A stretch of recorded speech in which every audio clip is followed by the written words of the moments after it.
Right, quick one. If you're a celiac or you suspect you might be, this video will save you a lot of stress.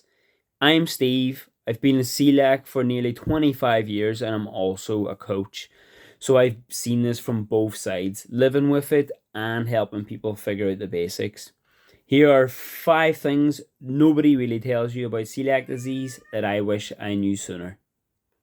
First one, celiac doesn't always look like bad stomach or sprinting to the toilet after every meal. Some people do get that. However, for a lot of people, it shows up as different things like being tired all the time, brain fog, low iron, headaches, feeling run down, and that just feeling of knowing something's not right. And because it's not always obvious, loads of people don't even think to check it.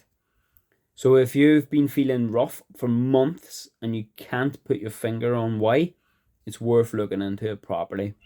The second one, and this is a big one, if you suspect celiac, don't go gluten-free first. I know it sounds backwards because you're thinking, well, surely I should stop eating the thing that's wrecking me, right? But if you cut gluten out too early, you can mess up the results for your test. Your bloods might come back normal, and you're sitting there thinking, "She's what next? Apparently I'm fine, so what is wrong with me?"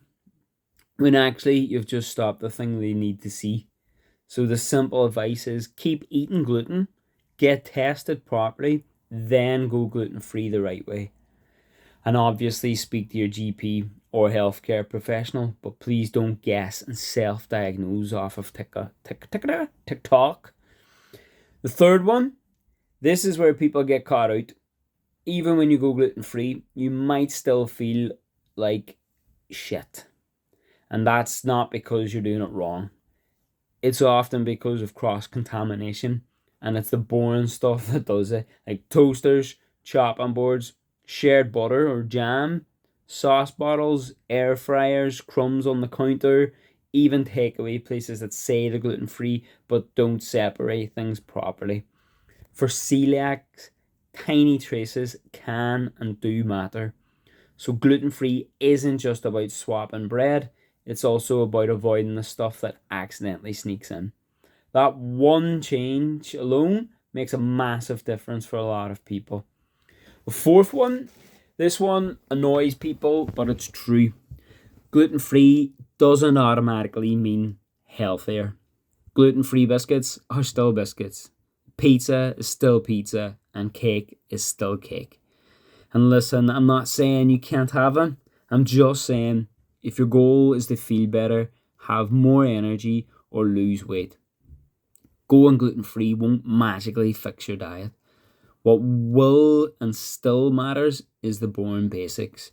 Making sure you have enough protein, enough fiber, fruits and veg, getting enough water into you, and a decent night's sleep, and moving your body consistently. Gluten-free helps celiac disease, but it's not a fat loss plan. The last and final one, once gluten-free is handled properly, the biggest improvements come from your basics. If you want to feel better day to day, I'd focus on these. Protein at each meal, a couple of portions of fruit and veg daily, plenty of water, some form of strength training. Steps doesn't have to be mental, just be consistent. And getting your sleep sorted as best you can. Because most people don't feel bad just because of celiac. They feel bad because they're stressed, underslept, under-eating protein, when wondering why they're exhausted and craving sugar. So yes, gluten does matter, but the rest of your lifestyle matters too. So that's the 5 things. It's not always stomach symptoms. Don't go gluten-free before testing. Cross-contamination is massive. Gluten-free doesn't mean healthy. Basics still win. If you want more celiac and health content without the fear-mongering, then hit subscribe. Drop me a message. I would love to hear how long you've been celiac and the biggest symptoms you suffered from. Have a good one. Bye.